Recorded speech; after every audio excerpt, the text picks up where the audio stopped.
This episode was brought to you by Beyond Pryde. When you advertise with First Nations, make sure you advertise with Pryde. That's Pryde spelled Pryde. For more information, go to beyondpryde.com. Creators Game, episode 26. I'm Daya Miller. Jay Smith. Chris Vale. And we have lots to talk about. It's been, 2 weeks? I'm pretty sure we've been consistent. We've been kind of like 2 weeks off and then like a podcast and 2 weeks back on type of thing. I want to get back to weekly, but what's everyone been up to? Who wants to go first? Go ahead, Chris. Let's go this way this time. We were kind of helping Jay coaching the U15 team in practices, and he took over some games. We played Wounded Warriors Masters Tournament the other weekend for the Toronto Fire. That was a pretty fun time for a good cause and some good players out there. And I seen you were actually out at a Toronto Rock game. Yep, went to the Halifax game, and that was a good game. You could tell Rock was out of the playoffs trying to get a bit chippy, but, Halifax came to play and got the win and home field advantage. Now, did any fans heckle you? Any young kids come up and just tell you, A couple people, hey, how's it going? Like the pod. Thanks for the support. But lot of positivity. Mm-hmm. That's good. What about you? Where do you want me to start? Let's start with positivity. No, let's start with negativity, then go into positivity. Heck, here we go. Negative Nancy. No, it's been a very turbulent a couple weeks. Season starting for some leagues. Can-Am started. Had to sell my kid again. There was.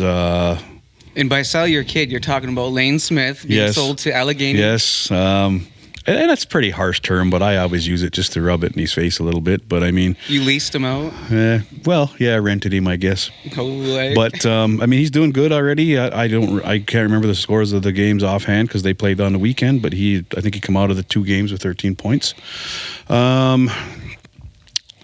There was at that same tournament you were playing in, Chris. There was a little bit of trouble with 2 of my boys that played. I won't get into it here. They're grown men; they can handle their own. And then with the Rivermen, I got to bring it out. There's been posts about it. On Saturday we lost our secretary and treasurer and heart and soul and mom of the team, Cheryl Bomberry Hill. She passed away suddenly. So condolences to the family. Very close with Wayne especially, but I've known Wayne and Warren since they were little kids. I've known Cheryl's husband Hubert since probably I was 12. I know the family quite well, and I'm still in shock over it because I had just seen her earlier that day. But I know Cheryl's on her journey, and it's lighting a fire under us on the executive, and I would hope the players buy in too. But now we have to win the President's Cup because we have to do it for Cheryl now. Yeah, it definitely adds an extra layer of, really putting your best foot forward to go out there and represent. And it makes me think that she really played a big part, even outside of lacrosse, just in the community, just I think about all the people that were on Facebook, social media, and reaching out, and just it was just I've seen her all over the place, and I was just that's so amazing. She helped the community so much, and I just thought that it's really great to see the community actually kind of give back and give them their flowers. And it's unfortunate that we weren't able to give them while she was still here. But I think that's important that we try to give people their flowers while they're still here, because there's so many people in the lacrosse community who are ride or die, and she was one of them. I remember, I just know that she's ride or die. I remember seeing her and Wayne and Warren more in hockey, because again, they were elite athletes in lacrosse. I was not an elite athlete, but hockey. Oh, it was hilarious. And she was so supportive, even though, of course, they weren't the greatest at hockey, but, super supportive and just a true lacrosse mom, hockey mom, and just seemed like just a great mom in general. Well, what a lot of people do know, but a lot of people know Cheryl from the lacrosse world. But what a lot of people who know her from the lacrosse world don't realize is she was one heck of a ball player too. Women's softball, she was one of the better players around, and it was tossed around in conversation briefly when I stopped at their house to see if anybody needed any help or if I could assist in any way. It was talked about briefly that we should do something in memory of Cheryl. And there was a few things thrown around, but then somebody had mentioned, like, this reaches farther than just the lacrosse world, because she was a ball player. And you're right, she was a supportive mom, grandma. I seen her at her grandson's hockey games as well. I think this community will realize that, you know, Cheryl was more than just a lacrosse person. She came from a lacrosse family, but she was more than just a lacrosse person. And, you know, she had her way about her. We discussed upcoming practice this week, and our home opener is on the 26th. And 100% everybody was of the same mindset that Cheryl would be mad if we didn't play. If she was here, she'd kick our ass. You're damn right you're going to play. And that's the mindset everybody has. So we got Owen Sound.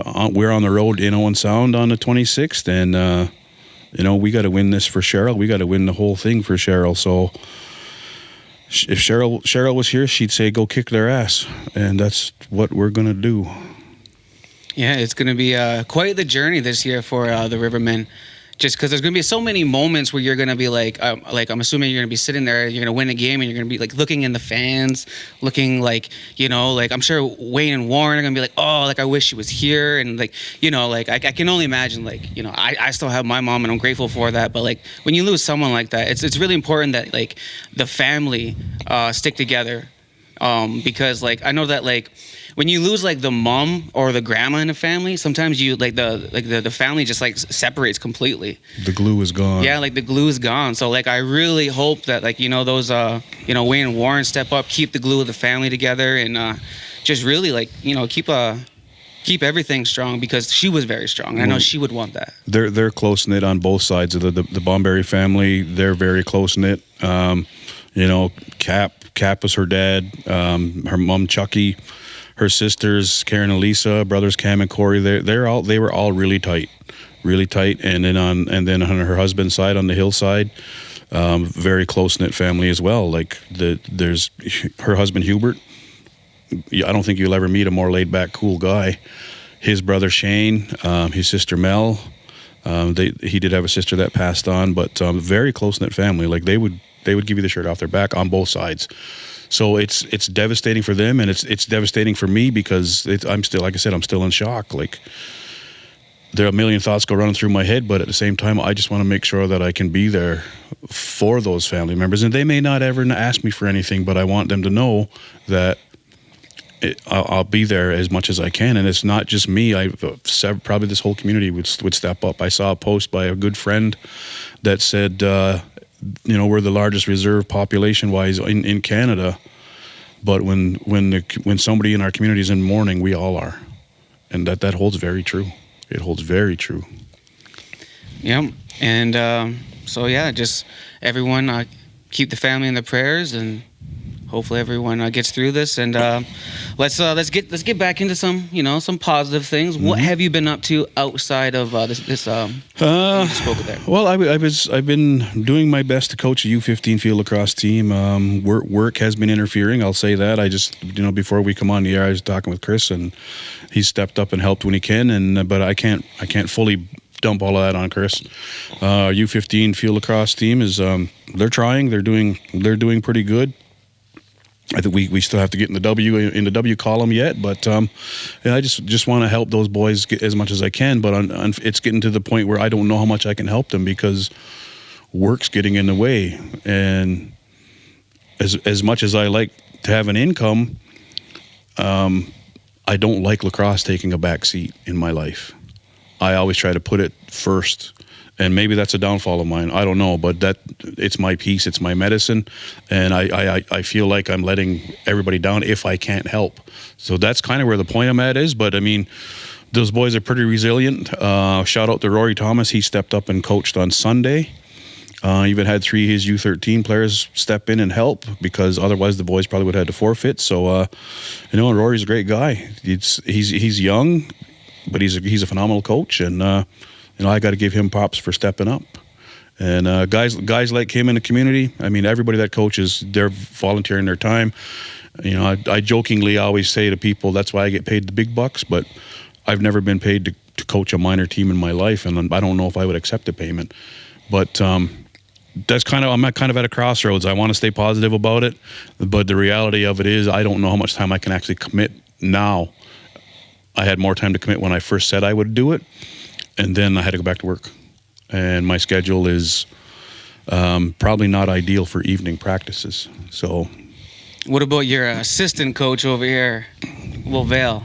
What's Vale doing? Come on, Vale, wake up over there. No, yeah. We did a couple of practices and stuff like that. Obviously, Easter was tough, but also, how about our pop-up shop Saturday? Oh, this guy. All right, so this guy shows up to the pop-up shop, and he had a buddy show up, was looking specifically for Chris. Shout out to him. And but then Chris got there. I go outside. There was poutines on location. There was a food truck and stuff. I come back in. This guy's wearing a whole nother jacket that matches his hat. He came in with a bright like Knicks hat, and then all of a sudden I come in and he has a starter jacket on. And the starter jacket was from the past, like early 2000s. I'm like, where'd this guy get this? Sure enough, there was a fellow in front of him who he just like happened to be like, hey man, you want to buy that, or can I buy that off you? First, I had to ask if he was a fan, and he said no. So then I was like, all right, he's willing to sell. So New Yorker right here, man. Yeah. So Chris shared that post that you put on IG of, and I commented and said, maybe you need to give him a different shirt or something instead of that nasty Knicks stuff. Yeah, like that guy did. I think Dave was like, why is that guy going through your wallet, your pockets? Because he come back and was like, hey, I want to make sure I didn't leave anything. Yeah, I was like, yo, did you just walk in here like Chris? Like I had my sweater in hand. I thought you were getting robbed. Yeah. I was like, yo, I left for like 2 minutes and you're getting robbed. Like, why is that guy going through your? Luckily, the business the pop-up was at ended up profiting off that because the guy took the money and spent more stuff there. Yeah, so there we go. Good. New Yorker right here. Just Help us. yo, let me buy that off you. We can help our sponsors out by giving them more business. Yeah, by giving right their on. customers money. And also, all of our clothing now is going to be sold at 2298 Chiefswood Road at Level Up Plus. So make sure you go down there, go buy some Creators Game merch. Go check it out, 2298 Chiefswood Road in Ashwegan. So let's get right into lacrosse. I know you're itching to get into some lacrosse, Chris. Where are you at the exhibition games, all the Junior B ones? Yeah, we went to that with. We got to watch Ganawage. That's why I couldn't remember how it's been that long. Obviously, shout out to Ganawage. We got some hats. I got Jay's shirt still in my car. You got your shirt. And what did you think? What did you think of the games?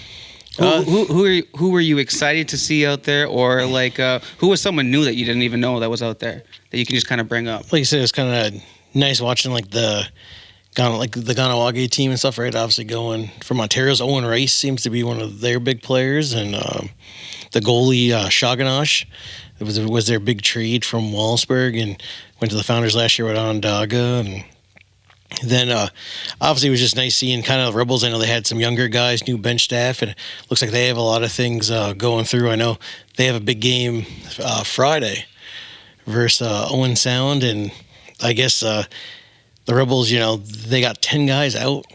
7 guys from suspensions from last year. They're going to have Dale Burning and Trey Miller are going to have to sit out their first game. But, I mean, that's tough because those are 2 veteran players and they're 2 oldest players on their team last year, guys. But I know they're going to have some guys coming up, maybe call-ups from Junior C or Midget to come up and help them out. And then Owen Sound, there's a big article. Owen Sound says it's their year. Ooh, Owen Sound. Their GM, Ethan Woods, said he's laid the foundation, and they have had that names a bunch of kids on their team that have been around as 2004s, like their last year players, and it's their year, so they come down to the ILA Friday night, and Rebels are going to try to show them different, but have to see. I think Blue Hill, Chansey, Randy Johnson, they got obviously it's a good staff, right? And Brent Longboat's helping out. They got a lot of guys, new regime, and it's exciting to see a new regime. And it seems to be a lot of younger kids on the team too. So see how they can pull things together this season. How did you feel they did goalie-wise? One thing I noticed was, Ryder did his thing, and the other goalie, he's a bit younger, and it was shaky at first, but he kind of stepped up a bit. But I didn't realize how much younger the other goalie was. I think you were telling me he's only like 15, 16 or something. Yeah, he was I think, so they were saying maybe he's APing now for Stealth. I don't know if our fan of our pod, Connor Waller, I thought I saw him running around the arena when I was leaving work today with the Rebels. So I don't know if they made a trade with Guelph. I don't know if I don't know. Chris Vale exclusive? I don't know. I We didn't got get a chance. We didn't get a chance to text him and be like, "Hey, are you on the Rebels?" Like, Right from the ILA today. Yeah, I was trying to. When I was pulling out, I wasn't trying to hit any of those kids running around the arena. So, but I thought I saw. I'm pretty sure that was him running. I don't know. I could be wrong, but You should have hit him. You would have known. yeah. But yes, I don't know if they got another goalie there. Maybe made a trade for a local Brantford kid or what. Okay. Connor Waller he's a good goalie. He's been around the block as young as he is. He's been around the block with a few junior teams.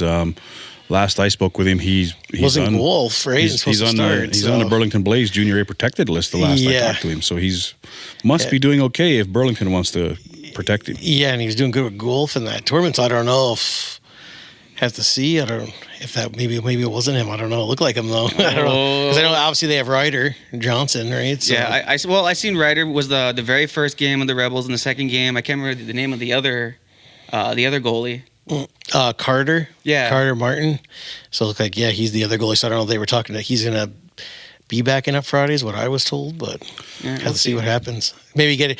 Obviously, it's tough too. Him and Ryder both being first year guys, and Ryder obviously being the starter from last year. Maybe then Carter will back up Ryder Rebels and then get his playing time and kind of his development with the junior C team. But if Connor's in the mix, and we don't know 100% for sure if he is, like I said, it was tough. It was kind of from the side, and I just thought I seen a big beard on the guy, and because Connor's a veteran player in junior already. Yeah, he would definitely give any team he's on a good shot in the arm from on the defensive and goalie standpoint. What I saw at that preseason tournament, I mean, Ganawagi is a powerhouse. They're going to be a force to be reckoned with. I don't care whether it's in their division or come playoff time. They're going to go far. I think they're going to go pretty far. And I didn't stick around for most of it because I had other stuff to do that day. But yes, we did get hats. Chris was trying to hide our hats on us. Yeah, I had to go track him down for that. Yeah. And I heard you say you got a shirt for me too. Yeah, the shirt's still sitting in the car. See? The shirt's still sitting in the car. They got his that night. I haven't seen Jay since. So I guess proves we haven't had a podcast since because I still have it in the car. Probably wore it already. In the trunk, I got the car detailed on Friday. Good Friday. Detailed. Threw some got off my wallet for once and threw some cash around. So, all right. So, since we're on Ganawagi, we are going to be heading out to Ganawagi May 31st. We are going to be doing a live podcast in Ganawagi May 31st. Are you guys excited? Yeah, and you said we're going to be at the game. Is it the 30th? Versus Aqui, so we'll be out there Friday night for that, and then be doing our podcast on the Saturdays. So should be a fun time, guys. Better get to that kind of rivalry game, right? Of Akwesasne and Ganawagi. And How's the rivalry with them? How far does it go back, or how deep is that? How deep is that? I think it goes back probably since creation. Since creation, since the Mohawk Warpath. You figure too, just being so close, and the fact that they both play in that eastern side of the Ontario has got to even kind of up the things a little bit more. The Far East division. Yeah, the Far East. Yeah. I know in the years past they've had a pretty good rivalry. They're always players too going back and forth. Oh yeah, back and forth from community to community, and then.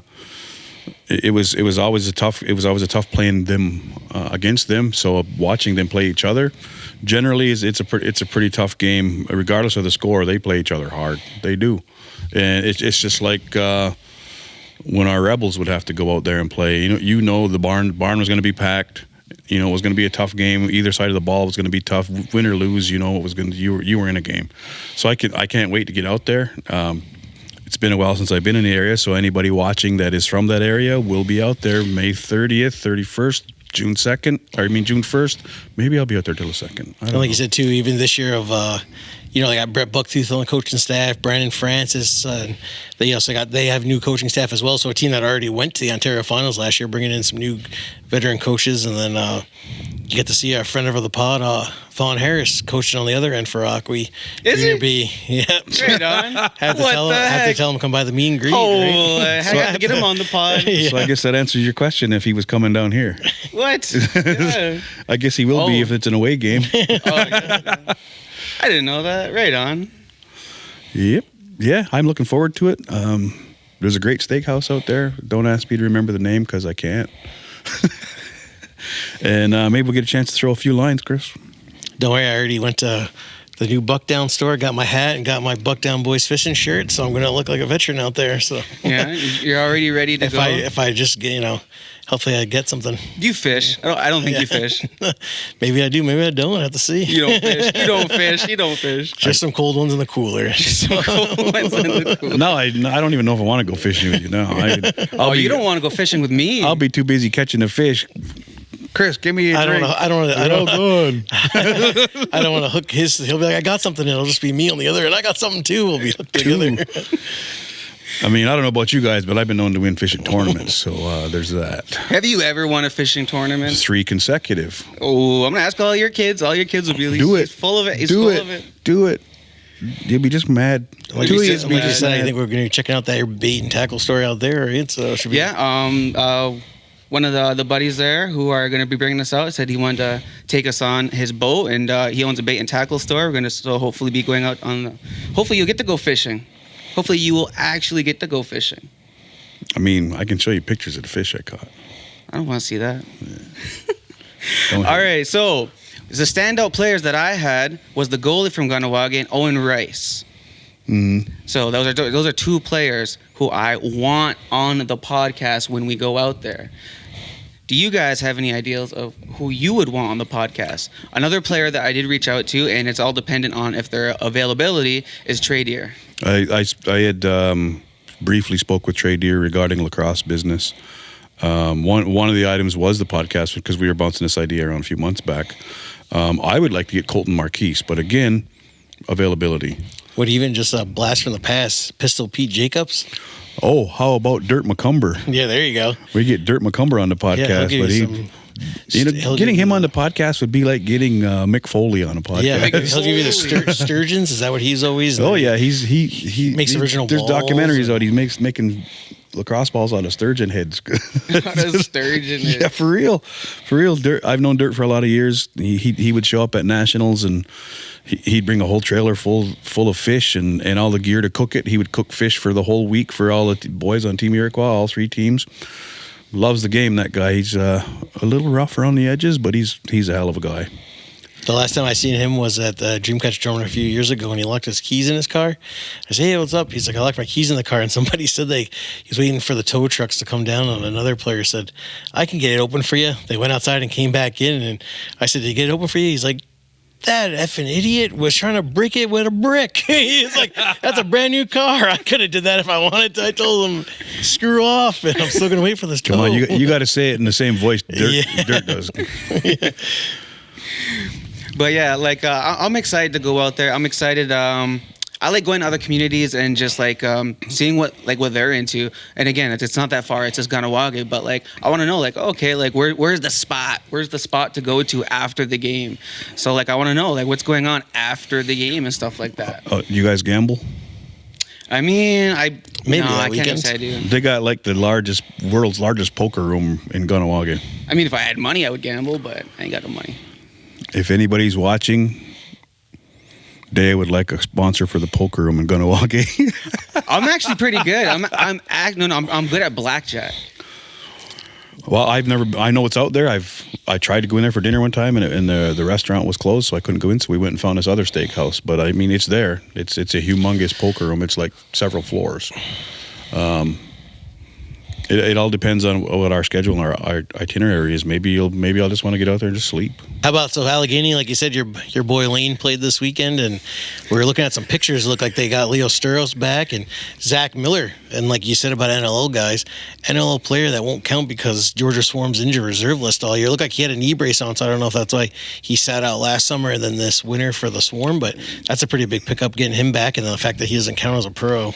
Well, we were talking about the rule that we actually got a few of the rule changes for Senior B. Is it back to is it 3 now instead of 5? It's 3, but again, I was raked over the coals a little bit for comments made on here because I poked fun at last year's rules, and I was making fun of the 35 rule and hometown boy rule. I was poking fun at it. I got raked over the coals just a little bit. So now I'm told it's a 3 NLL player. And that's your maximum. And again, so who's your 3? I can't tell you that. Ooh. A few episodes later, Okay. I had said, I had asked, okay, so is it the same 3 all year? Can it be a revolving 3? Mm-hmm. And then lock 3 down when you submit your final roster? I don't know, because then I rumor coming out of Can-Am is there is an over 35 rule over there in that league. And I can't say yes or no because I really don't know, because they have different rules in that league. I have a hot take for you, and I don't know if you know if this one is true or yet. Talking about 35-year-olds and over, Jay Thornbert being one of the older players for Allegheny last year and faceoff guy. Is it true Allegheny's getting Jake Withers? Is he leaving Peterborough? Because the rumor mill was Jake Withers was going to Allegheny and leaving Peterborough Senior A, and then they'll have Chase Frazier, Chris Colucci supposedly again, and Withers. That would be their 3, I'm guessing, and then no Jay Thornbert back.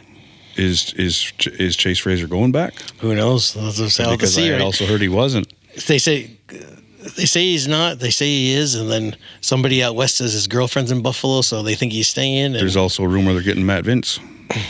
so I'll have to see, right? Like, Who knows? and he's 42, so he doesn't count, even though he's one of the best goalies in the league still. He 'Cause, right? Like, Well, I seen on I don't know, I can't remember which team's social media it was, but they did like a poll where they went around with like all the teams and like, hey, like how old's like the average lacrosse player? And I think it was like 42 or something like that. Like everyone was in their 40s. That must have been Chris's master. yeah, probably that. No, Then, it was like I can't remember which team it was. Then, like we said, those games, it was 20-5. Maybe the Onondaga needs some extra players. I heard they said only 5 guys on the weekend or something like that, and they may be in danger of folding because 8 or 9 guys at tryouts.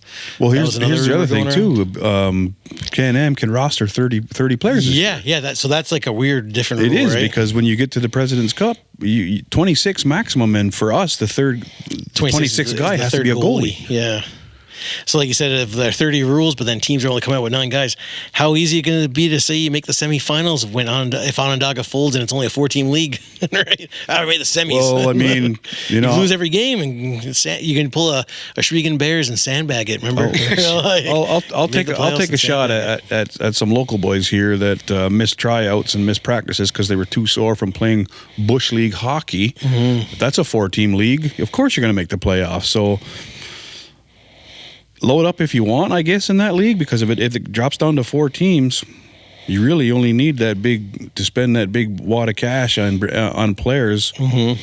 At the end of the season. They only got to get, I don't even know how many games is it. Is it 4? Is it 5? I don't know. Last year it went all the way down to 3.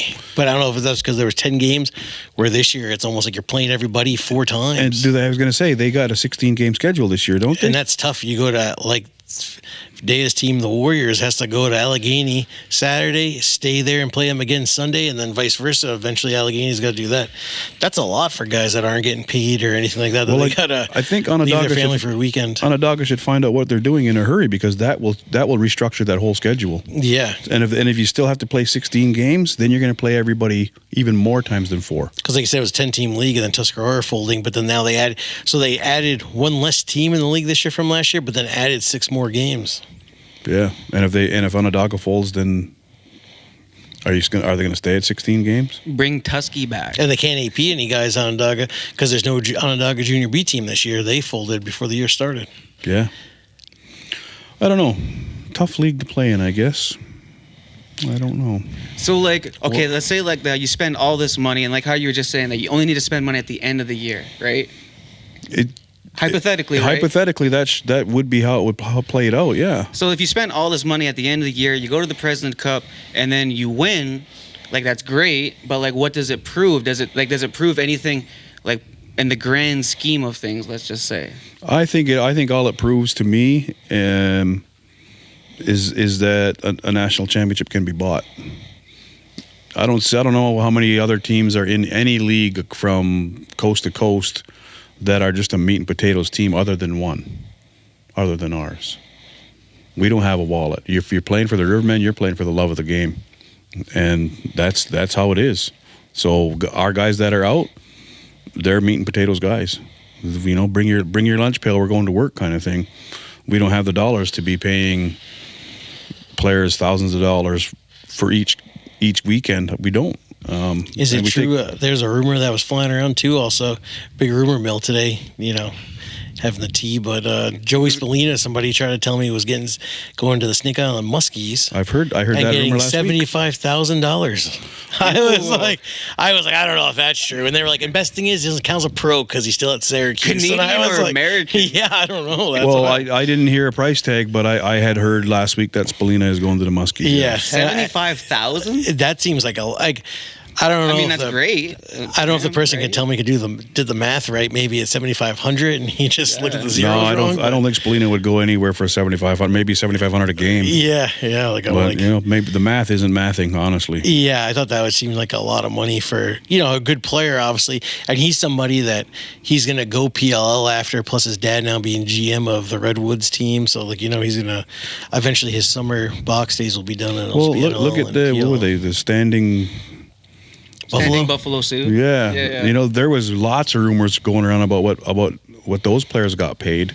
I don't know if there's any truth to any of it, but a prime example is their main goalie allegedly got $40K, and really the only games that they had to play in was the President's Cup. Yeah, I think I don't even know if Sean Evans went out there to play a game. He was out there. Just one game in April. They did the 1 game in April thing and then show up in the President's Cup. Yeah. I don't know. Like I said, it's speculation, it's rumor, but each rumor has a base. Yeah, we know Shatlett for sure played all year because him living there and kind of setting that all up. But Even when you think of from an owner standpoint, okay, let's take the standing Buffalo Now, Sioux. now that's not really an owner out there. Was that their reserve, and is that their money?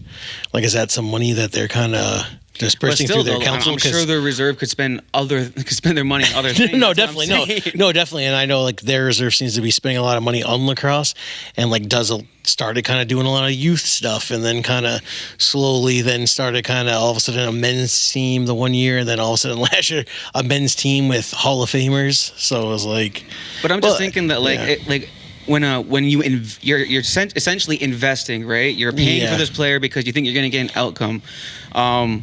But it's kind of what are you investing in? Is it PR? Because maybe they wanted to be more well known and get their name out there. Because and like you said too, it's tough for that. Obviously you had Dixon, Shattler, Evans kind of feed the ball to themselves, but then random Joe Blow would drop it and kind of screw them over. So it was you could have those 3 great players and a great goalie, but when the rest of the lineup was just mediocre to kind of under that, it's tough. And then it might make your whole organization look bad when you got someone who's just 3 really great players and all the rest of them are just like you said dropping the ball, and it's you didn't have you could have just I don't know, instead of having 3 expensive players, just get 5 good ones, I guess. And like you said too, it was just and then obviously Sean Evans didn't want to play in that Rivermen game because Rory Smith, so he made sure to get kicked out early. So it was I got a couple funny stories about that game, but I don't know if and then you said this year when it comes back east, is a team Saskatchewan may not even be in it this year because those leagues seem to pick and choose when they want to be in the President's Cup or it's like Nova Scotia. They jump in every few years, but they get this year they may again because it's back in Ontario. Well, is it fair for teams that play all year and work their asses off and grind away to get there to have a team or two that just basically paid an entry fee and come in? Well, even like you said, the privateers team, it seems like they go to Prague and I think they've won that, and all of a sudden, but it seems to be more of a Nova Scotia team where how many times have they've gone to these President's Cups, and it's a ton of random Ontario guys that they pick up. Then half the guys aren't even from Nova Scotia some years. So while we're on Prague, before I forget, I know it's probably not on our schedule, but before I forget, it's time to be controversial. Are they going to suspend guys? Exactly. The OLA a few years ago how many years ago was that? 2-3 years ago when they brought that rule in where they were trying to suspend players that played outside of the OLA? I think it was just last winter is when it got brought up. Well, it was 2021. Last winter it just got brought up because Lacrosse Canada spoke back because the way it was worded was the OLA and Lacrosse Canada. Lacrosse Canada, my impression was Lacrosse Canada didn't really know anything about it, but now this year. Apparently it's in place. So if you don't get permission from the OLA to go play elsewhere, suspension. So even that Masters tournament was going to be a suspension. That little charity thing the other weekend where the guy running it was OLA was giving me a hard time and he was like saying that then he couldn't have girls in there or girls contact, and he was like, oh, don't you want to come down to the firefighters and some of these guys that like were giving back to wounded warriors of like, you know, Canada soldiers. And then like I guess it got backed off, but next year he says I'm moving the tournament to February, so it's not in that April to November time frame. My question is though, I thought the Masters didn't fall under the OLA umbrella. Yes, so that doesn't, but because this wasn't kind of a part of Ontario Masters Lacrosse League. This was just like a charity tournament, and since he had guys like you just had to be over 18. So since he had guys that were junior and senior age, he said that's where he was getting the hard time. Where they were like, oh, if there's any senior, like one team did have players that played your Can-Am and like played for Warriors and guys that have played. There was guys on other teams, senior B teams, Ontario teams around here and close, like we're kind of playing that. So I guess they were saying like, oh, they could get a hard time, but there was no rosters anywhere, nothing like that. Well, so. and then you know, and it's charity, like recreational. I thought that's where I thought it was more the recreational lacrosse was supposed to be out the deal, where you can't suspend everybody. If we're playing Thursday nights at Chicky League in ILA or in Brantford come summertime, are you going to suspend guys because they're playing in a non-OLA league? But I thought it's our recreational pickup, so you're okay, right? Like, well, I think it was somebody was looking into a loophole, being if you haven't registered with the OLA yet this year, you should be okay. And then I had read somewhere that as soon as you do register, once you come back from Prague, then you're going to get suspended. Yeah, see, and then Prague has been going on for years, and players have been going there and playing and coming back no matter what, just because it is like a kind of a fun tourney. So but all of a sudden this year now it's an issue, and like you said, remember we screenshotted the post on the Box Lacrosse goalie group yesterday. So I know Dave does have this on his notes because a girl wrote that her kid was supposed to play. I saw Erie, that. Yeah. So it would be like an Ireland kind of team, and they were like, oh, but because it's in July, OLA said nope, you're not allowed to. So she even went through the channels of asking, and they denied her. So it's like at least if she's going through the channels, you think you say yes, and she said, well, there's no Box Lacrosse tournaments in July, so we were just going to play an extra thing. Got told no. And it's kind of like, where at least if they're asking you permission, at least if they're being courteous enough to ask, you think they would let it slide. But unless it's Team O or something else, they won't let you, or a CLA thing, they won't let you. Well, it's been argued before. My thing about that is now us as a people, as a people who have dual citizenship, who have our own unique passports to travel the world. Should the game that we created be dictated to tell us where and when we cannot play or can play? Well, like you said, even Team O, right? Where that's the whole thing is there's 20. That's like how many players in Ontario play lacrosse.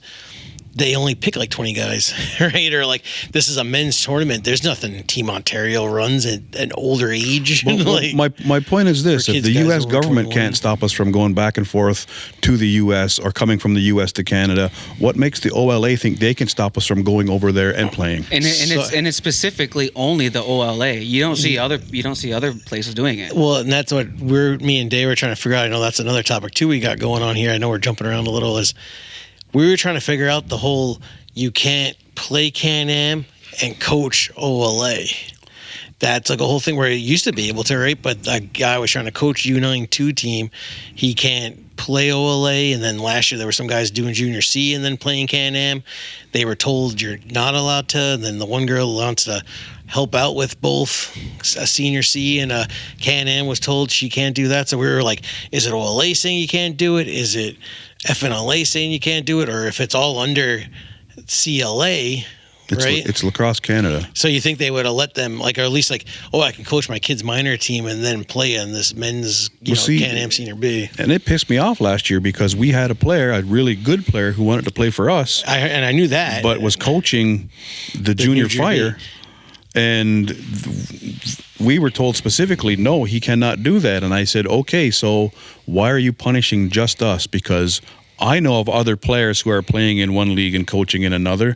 I didn't throw any names out there. I didn't throw anybody under the bus. No, definitely. All I asked for was either you uphold it across the board or you let it slide across the board. And see, when that kind of came up with that player last summer, all my thoughts were, and that was, they must be kind of trying to stick it to him because it's a new junior B team in Ontario playing in another league. So I thought that was more of a stick it to him kind of thing and screw him over, rather than them actually making that into a real rule now. I don't know what it is, because like you got guys that play. Well, Akwesasne Bucks took a year off, but played for the Muskies, but coached in the OLA. A guy, we'll say it, screw it, Miles Thompson, right? Like, he plays Ganawage Mohawks, and then he coaches Ganawage Miners. So it's kind of, I've seen, like, you know what I mean? So we've seen guys do it, or that's why I'm like, guys have played Slash and coached before. Or a guy was like, I played Sting, played Slash, and coached my kid. Like, you know what I mean? Guys have, like, they've played different things. That's the whole point, is they give back. Yeah, and it's different too when it's like, this place is this reserve is in Ontario, but then they want to, so like you can play in states leagues, and then you're kind of in both worlds of the states leagues and Canada leagues. So it's like them saying you got to pick. The government saying you don't got it because, like you said, you could move freely, but then the lacrosse government's telling you got to pick and choose. Probably another good example now that has come up. There is a very high profile player. He's out with an injury. Is helping coach the Allegheny Arrows and Can-Am. So yes, I've seen that picture over the weekend, and we all know he's with the Arrows. It was also advertised that he is going to be coaching over here with the Six Nations Junior A team. Are they going to allow him to do that? Yeah. My vote is, why not? Why not let him, like Dea said, grow the game, share his wealth? Yeah, if he lives out that way, but then he's got family and things going down here, and he wants to help out the Arrows, and like you said too, because it's tough because we are in a social media era. So like Arrow shares Zed Williams is going to be our offensive coach this year, but then you see him in pictures coaching next to Billy D with the Allegheny Arrows. It's all on Facebook, so it's kind of like, you know what I mean. Somebody's going to eventually find out. I'm glad you're dropping these names. And like you said, it's all out there. Like, you know, it's on, like, you know, but the pictures are there. And so let's go back to the Fire and the Grand River Warriors, because. From talking with the guys that own the teams, it seemed like the Can-Am League gave them a lot of heartache last year. I think even they start this weekend almost like the Rebels. I heard with tons of suspensions, and guys sat games last year, but I heard now they got to sit more games. And there was even one thing too with, like you said, last year, the Toronto Lightning gave a player an outright release where Can-Am put him down as a 1-year transfer. So his rights now came back to OLA, but technically no teams own his rights because Toronto Lightning let him go for free last year. So now the team's got to waste a transfer pretty much by retransferring a guy that they already had last year. Well, I mean, so they're trying to say the Can-Am League F that up, kind of. Is it the Can-Am League? Do they have a hard-on for Grand River Warriors and the Fire? Is there miscommunication? I'm going to say yes, because I've had dealings with the guys in the Can-Am League, and there is miscommunication, whether it's on purpose, whether it's by accident. I don't know. What I do know is there's guys in the Can-Am League who have hindered things that I tried to do last year, but there's also guys that have tried to help. And like you said, it's tough because when you've tried to get a team in the past, or others, they were very much wanting a Six Nations team back in the league, or even asking, hey, are you putting a senior B team in? Asking, will you do us the favor of a junior B team in? And then them doing that, and Ob's growing the game that way and stuff. But then, hey, we're going to give you a hard time, and it's like, I did you the favor of putting the junior B team in. Is it the league that gave Obes the hard time? Did they communicate stuff that they needed properly? And now we got OLA stuff back. If again, we'll go back to coaching and playing in two different leagues. Six Nations Fire, Grand River Warriors are located here on Six Nations, but yet one league is saying you can't drive a few minutes down the road to an arena in your community and step on the floor with these guys if you're going to play for this team over here. You can't play at the ILA with the Fire and then or Warriors, or then go to the GPA and coach Six Nations minor or junior C or junior B or anything like that, right? So it's like kind of tough. Like it's two worlds in one community, right? Of these two leagues. Well, it's not really two worlds. They just want us to live in theirs. That's all it is. But you know. And I think that we've bowed to their rules long enough. Yeah, that's all it. That's all it ever is. And like you said too, of them not knowing, because it was FNLA telling people too. So that's why it's like, is this the OLA? Is it the FNLA? We know though it's the OLA for Prague and other things like that, but it's figuring out like. It's probably just someone who's because it's all under CLA, so it's all Canada Lacrosse. Yeah, it's probably just someone who sits on the board up there who doesn't want to disrupt something that's bigger than them. Because it's a again, big pissing contest, right? Well, like I said, last year to me it seemed like they were only after one player who wanted to play for the Rivermen. And that was true with that guy. Play for the Rivermen and coach the Fire after one guy. But I know, and the guy I talked to in the OLA, he even said that, yes, I know of the other players who are playing in different leagues and coaching in the OLA. This will be enforced across the board. It was only enforced on one guy that wanted to play for us. Yeah, and like you said, last year, when I heard it last year, I just thought of, they're just mad because there's a new junior B team in Ontario taking away maybe they're getting more guys there. Instead of playing junior C or playing intermediate, maybe they're signing up for this junior B team, taking away money and things from OLA. So that's why I was like, maybe that's kind of how it's floating around. But then, like I said, this year, they're telling everybody no. So and how is it? How many times has it been presented that Six Nations minor lacrosse, we all know what kind of numbers they have. What would happen if the community here just decided one day, no, we are going to join the FNLA? Do you think the OLA would release 400 players? Never. And like you said, hey, a couple of those people decided, okay, I'm going to coach my son's team rather than playing, right? So some players had to give up playing to. Yeah. But how does that work? Like, let's say that like Six Nations unionize, because that's actually the word. That's the word they don't like, is the unionized word. But like, let's say they did that and they said, all of our players are now going to go to the First Nations League. Like, why? How could the OLA stop that? Because the OLA owns the rights. But like, would they say like, no? Well, what would they like physically do? Well, they just want to release any players. But but like, what would they physically? Well, they can't come down here. And physically, kill they can't do anything. Okay, so then if we had our team and we just went to the arena and said we're ready to play, and then we continued to keep playing, would they call the cops on us? Against who though? No. If we start like, you can't join one league without getting released from another. You can't. It's just how it is, yeah. So who owns the other league then? FNLA. And you just like, is it like because of? And they're all under the Lacrosse Canada umbrella, so FNLA would not let teams go over there without getting OLA releases. If you just want to say screw it and join the North American Box League, then you can. But hey, I was asked to join. Like I was asked to put in a team for the. You can just do that kind of like, that's like a true outlaw league where it's not under that Lacrosse Canada banner, so you could just screw it. Let's put a team in that. But like, on the other side of the coin, on that, shout out to Woodland Wanderers. Brody had wanted to put together. He went to approached the FNLA and said, "What do I got to do to get teams into this league?"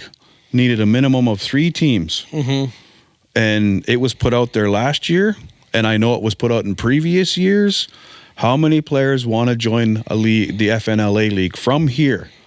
For them to accept, they need 3 teams, enough for 3 teams to join.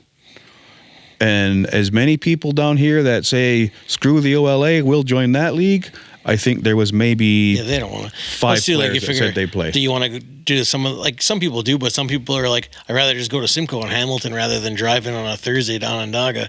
Just like, let's say the Brantford League, a lot of people don't like, it's tough playing for Brantford because then you got to go to Owen Sound and that Perth and everything all on a Tuesday night rather than going to Niagara on the Lake. But like, you would think a platform like this would be like, and we're talking about like oppression, modern day slavery, like out loud. You would think that there'd be enough, Canadian citizens that'd be like, hey man, this does sound wrong. Well, it does sound wrong, and some will agree, but what will they do about it? And they said all these sports, it's all a Canada more than ever, where it really is more of the governing bodies of sport, right? Of the Canada hockey, the Canada lacrosse. And as bad as it sounds, the FNLA, I don't know. I can't 100% say whether they are under the Lacrosse Canada umbrella. That's what I'm not too sure either, because they are FNLA. But then, like you said, their teams play in. But if they want to put a national team, a Haudenosaunee national team in, and play at the Canadian Nationals, they have to abide by Lacrosse Canada rules. Like, I hate to say it, because we've had this argument before about, who should run Team Iroquois, Team Haudenosaunee Nationals, Team First Nations, whatever name it's going to be or is right now.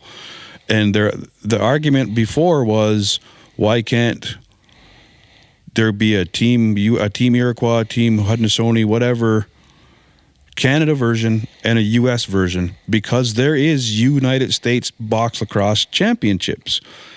Team First Nations, Team Haudenosaunee could play for that. Team Iroquois Canada can play for the Canadian like Nationals. You said, it's just like years ago where those First Nations teams, being a Canadian tournament in Canada and playing in Whitby, they had to pay U.S. dollars to those people in the reserves like Cattaraugus and stuff like that were running it, where I know some parents around here and stuff were like, it's a Canada tournament. How come I'm flipping and paying this currency and everything like that for the U.S. when it's a Canada tournament, not a states tournament? And when the powers that be for that same organization, back when I was involved, it was called Team Iroquois Minor. You paid in Canadian dollars because the people that ran it were on this side. Yeah, and obviously I think now it's back on this side with the people running it now. I don't know, but I just last year I know Tyler Brown and Chuck Brown were running it and trying to get everything back on. Chuck's back, trying to get things back on track and things right. And as much as Chuck and I have butted heads over the years, I still have the respect for him because he did a lot. A lot of people question his tactics, but he did a lot for that program. And kudos to him if he's back, because as much as people didn't like things he did, said, or him as a person, him and I butted heads. We had our squabbles over that stuff, but at the end of the day, the program ran pretty smooth. Yeah, and like I said, last year they went back to not having any teams or people. Sometimes, right, things were getting, hey, everything very last minute, things Friday, we're trying to get everything running on a Thursday. That's not how it works, right? So they didn't even put teams in for a handful of years after COVID. So until this past year. Even now, there's a Haudenosaunee National U20 team, there's a Haudenosaunee National men's teams, there's all of that. So it seems like that's more like there's still that First Nations team is different for the Canada stuff, and then like you said, the Haudenosaunee stuff was almost like your Haudenosaunee development team to eventually be on the men's team as well. Yeah, there's all those developmental teams with the Haudenosaunee National program, but even back then there was Team Iroquois Minor and there was Team Iroquois National, but they're two separate bodies, two separate entities, and I mean there was a lot of arguing about that back then too. I would like to see everybody work together. And would you almost say too, it went kind of First Nations for the different kind of representation, and then like you said, there's also that Sixes thing last year. I don't know who really kind of ran that, but how that was technically, instead of going under First Nation or Haudenosaunee, they did Team Indigenous. Well, that I think is, in the full. I don't know whether that's a whole separate entity, whether I like the concept because you're getting our people and our players ready for the Olympics, because that's what's going to be ran in the Olympics. But to me, it sounds like there's like three different factions that represent our people. Why can't they all work together? And at the end of the day, it's because there's so many different attitudes, so many different people that are entitled or seem to be. I know I loved working with the program, and there were times when I was somebody else was chosen to coach or whatever, and that's fine. But did it piss me off at the time? Yeah, it pissed me off at the time. I mean, who doesn't get pissed off if they don't get picked for something they applied for? But at the end of the day, as long as the kids are on the floor, but at the same time, and it's just, and like you said too, even like just with the, kind of the, hey, who runs lacrosse? Eventually, the evolves, the edges, are all those kids going to have to not play that because it's. That's what they were getting. Yeah, that's how this whole OLA thing got started. Yeah, a certain field team went and took better players from a team and went and played in a field program. So we haven't heard that much, but is that going to then come into effect next year? Because that's when you're going to get the uproars of these parents and stuff being like, "Hey, you're not going to effing tell my kid where he can play or not." Well, what was there back in the day? Edge, Evolve, Carbon. I think there was a Carbon, Northern. Lane played in the Edge program. We went all the way to North Carolina to play against the Northern Lacrosse in the championship at this tournament. Now there's Beast run by Riley O'Connor and all these guys. And then like you said too, let's just say Riley O'Connor, he does head coach in Beaches and Damon Edwards and different guys, and they help out with the Beast program. Are they gonna, hey, you can't run your program. You gotta, if you want to coach junior A, or then there's also like the Red Blacks. Like there's definitely still a lot more, field programs, and not everybody and some kids too, they choose that instead of playing OLA minor field. Yeah. 100%. And that's like obviously the problem there. Hey, we want you, we don't want you to give your money to them. We want you to give your money to us, kind of thing, right? Well, that goes back to me saying with the OLA release, 400 kids from 6 nations that wanted to play in the FNLA. And that was the whole thing with our Masters League. I joined it when it was Ontario Masters Lacrosse, but it used to be ran by OLA, and I guess they left because they felt like they were giving the OLA a lot of money and the insurance was higher, and I don't know if something too with money went missing, if that was really the OLA or the guy at the time running it, because it wasn't, the books weren't as, where you go to the meetings now, they kind of like the other leagues show you, well, this is where the money was paid, this is where things got paid out. So that's kind of, in these last 10 or 11 years, they're not run by Ontario Lacrosse. They're run by their own self, because it's a cheaper insurance and the league's more for itself, rather than they felt like, hey, we're paying all this money to OLA just for them to run their teams and championships and stuff like that. So earlier you said something about suspensions, and how teams are starting off with suspensions. How about that inter-squad game the Rebels had, and there was rumor that they were getting a hefty fine because the referees didn't have helmets on or something? Is there suspensions too because of that game? I believe I don't know if there was. I know there was a couple of fights in that first inter-squad, and I think that's why that's probably what they were meaning when somebody was like, oh, there's just some suspensions because of that. And yeah, through the grapevine, I had heard those players are going to get suspended. There was a big fine because of whatever. And I saw an email that wasn't intended for the team that received it, and it was about an inter-squad game, and it was a big fine. And I'm like, yeah, this went to the wrong team, because this team didn't have any inter-squad games. Which that's what somebody had mentioned earlier about then the suspensions because those kids that fought their inter-squad. I'm like, what the hell? When the hell has that ever been a suspension, right? Like, are they gonna give you suspensions if you fight at the Dreamcatcher tournament? Yeah. Like, thankfully that's outside of the season, because it's December time, and like you said, is this going from, like you said, that's a long, period from April to November for them to kind of run show. What's in November? Man Cup is the latest, and it's done in September. Yeah, because I'm thinking they're thinking minor field runs kind of through October, and Ontario senior men's field through October. Are they not done on Thanksgiving? And let's say I was talking to one other player for one of these teams. He was like, I haven't played in 6 years. So I'm like, oh, you're technically in the free agent thing. He played Ontario senior field this past year. So I'm like, oh, well, I don't think that counts, because you can play the senior field and then it's your box that matters for the transferring. We better get back to the script here, Dave. Yep. Dave made a nice thing, everybody. And me and Jay are ruining it. No, keep going. What do you got next? Well, no, this actually goes with our OLA conversation. Will the OLA ever move to a freedom of movement similar to the minor hockey?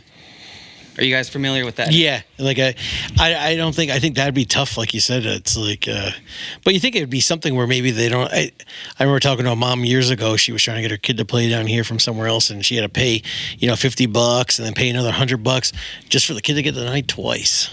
By that he had to stay in his center, and that sucks that they take your money just to deny you. So. And that's in minor, correct? Mm-hmm. And then let me just for the people who don't understand, in Ontario minor hockey, the freedom of movement policy effective with the 2025-2026 season allows players from the U10 age group and above to participate in any OHF minor lacrosse association they choose, regardless of their residency or the team's level. That means they can play wherever they want. This means the players can try out and potentially play with any teams outside of their home association. So I know, talking to Haldeman River Kings before, they could at one point take 3 guys that were from the Haldeman area. So they took like one time, like Hagersville was before it was the year before Hagersville joined. So they were like, oh, we took 2 kids from Hagersville, 1 kid from Six Nations. That was the 3 out of towners they could take. Where now, like you're saying, they could take unlimited now. Or those players from Haldeman can go play Niagara or play in Oakville. And so like I said, it really becomes a wild, wild west where they were like one coach can come in from Oakville and all his players can play for a Haldeman team, and all the Haldeman kids will have to find somewhere else to play. Pretty crazy. Pretty crazy. Well, in lacrosse, as you get higher up in the age groups, the residency thing is not an issue. Yeah, and junior and everything. Junior and senior residency is not really an issue. You can't say you have to play for them because that's where you live. No, you don't. Or you have to play for them because that's where you played your minor. I had a kid that I knew that he played minor lacrosse for Six Nations. His whole minor lacrosse career played for Six Nations. Went to Brantford for junior, and he was a kid that we were scouting at the time. And I'm like, I thought you were coming to us. You played your minor here. And the Brantford guy was like, well, he lives in Brantford, so he's playing for me. And I'm like, is this a residency thing? But irregardless, if a kid... Prime example, we have a lot of our people live in Niagara region. And Fort Erie does have minor lacrosse. Grimsby has minor lacrosse. No, it's called, what? Lincoln. Lincoln, yep. Lincoln. If they want to put the gas in their car and drive them for a 6 o'clock p.m. practice here, I think that should be on them, not the OLA saying, no, you can't. If that parent wants to come this far for their kid to play here, I say, why not let them? Why not? Why wait until they're junior and there might not be a junior team in your area, so they have to come here? They could have got that learning from Six Nations their whole lives. The OLA shouldn't interfere with a kid who wants to play here and his parents are willing to drive him here 2, 3, 4 times a week. I don't think they should interfere with that, especially if the kid has family here. Maybe they want to come down and visit their family, have a Thursday night pizza and wing night, and then go to practice. Why does the OLA get to dictate that? Why? Yeah, I would say, just to play like devil's advocate, what about like let's take Lincoln, something like that. Like, let's say they don't have the coaching staff, so you want to come down here and you want to get that, the proper, you want to just have the better learning environment. You want to have more outlets, more resources, and Six Nations has that. And then all of a sudden, Lincoln can't, survive. It's called lie and say different addresses. What all these parents end up doing. But no, where you see parents that they got one kid playing for this team, one team kid for that team, and it's like everything's just a dress line. And like we're using Lincoln as an example, I guess that Alex Simmons, I thought he was always a St. Catharines guy. He talked about growing up in that, is it Smithville or what's another town out there? He's from there. So he's like, oh, I should have played for Lincoln, but at the time Lincoln wasn't as good. So he used somebody's address in St. Catharines and played minor all the way through junior A for them. And when he was really supposed to play for Lincoln, but like, and I 100% I know what Day is saying of Simcoe, they've struggled for years. So you could have, they need people. Sudbury, I guess they said at their U13 level, there's 9 kids and a brand new goalie. So it's like, I guess too, they gotta, before a kid can go to Huntsville to play, they gotta try for a month to get enough kids to play, and if not, then they just fold up shop, and then some kids can get their releases to go wherever they wanna. But yeah, because or the next closest center is like all these things are non-for-profit, so they're out there, they're applying for funding and stuff like that. They need numbers, right? And if they don't even get their numbers, they can't even like fill a team. Then they're not going to get funding for the next year. So that guy was saying it's about a month they got to wait, and then that kid the kid that can go to Huntsville, who this other kid I guess goes to Track Elite League, and obviously their parents are very involved. I think he listens to the podcast, this guy, and yeah, but they were saying that they got to wait a whole couple weeks before he can make the jump to Huntsville to play minor, because that team's got to fold first, which you feel bad for then those other kids, because maybe if it folds, their lacrosse careers die, because maybe their parent doesn't want to take them to the next closest center, which could be a couple hours away. So then does an organization, as big as the world is, the lacrosse community is really small. So does an organization, if Six Nations minor lacrosse knows that Simcoe's having trouble in a certain age group, or even going to Brantford, do they kind of say, okay, we know there's 6 kids coming from Simcoe going to end up here? Do they kind of hold those spots? Or do they just say, no, our kids are first? I think it seems to be that, right? They, here and then like they trickle in. Or last year there was no 3 team, so hey, we'll send you to Simcoe first, or how they were trying to get kids to go to Simcoe first before the kids. But some parents were like, oh, we live on 6th line, so we're kind of heading Hamilton way. So then that was the loophole of they weren't getting out, or at least the Simcoe, they were able to go to Hamilton or Brantford, depending upon where they lived on the reserve. Well, the reason why I say that is because, and like Chris had said, Dea and him have a good script laid out. I don't get to see it, so I'm jumping all over the damn place. I don't think anyone's seen it. Which brings me to, do you save spots on teams for kids? I saw a social media post. I commented on it. I think the only one commented back was you. I said, "Oh, we potting now," because there was it was something along the lines of, how can a team tell players who are away at school that they don't have a place to play when they come back? And my comment was, I think I said something along the lines of, which team is this? It would help better answer. Because there is a lot of teams who knowingly have players that they want who are away playing NCAA or JUCO lacrosse. So having said that, and I always say, when you get to junior and senior, lacrosse is a business. It's not minor anymore. You don't have to, everybody pays the same registration. Everybody gets a fair shake. I would take a player coming in out of NCAA or JUCO. They're coming in shape. They've had a stick in their hand on the field practicing since January. Sometimes a lot of schools will play fall ball. So the stick is in their hand from the time school starts until it's done. Does that player have a chance at making 100%? He should have a chance on making that team, because he's coming in better shape than probably 90% of the players who came into tryouts using tryouts to get in shape. There was one young man that commented on that post that said something along the lines of, so screw the kids who went to tryouts and grinded their ass off? No, don't screw those kids. If you've busted your ass and made the team, fine. But I think the team, whoever it is, should probably say, we are expecting 5 guys coming back from school, so I'm going to hold 5 spots. Those guys are coming in game shape already. Well, like you said, too, that's even a thing when a lot of people are like naive about it, thinking I made the team in April, but these deadlines are July 1st. So, you know what I mean? The roster, it's never done, or, hey, I made the 26-man roster in April or May. It's like, you could potentially get cut in 2 weeks. And then like junior it's and a revolving senior, door. like, no one's worried about someone's feelings. What do you have in Rivermen? Like, 40 cards? Senior B, I believe, is 40, yeah. So like they can potentially play 40 different guys throughout the season. So it's just like, obviously you don't really want.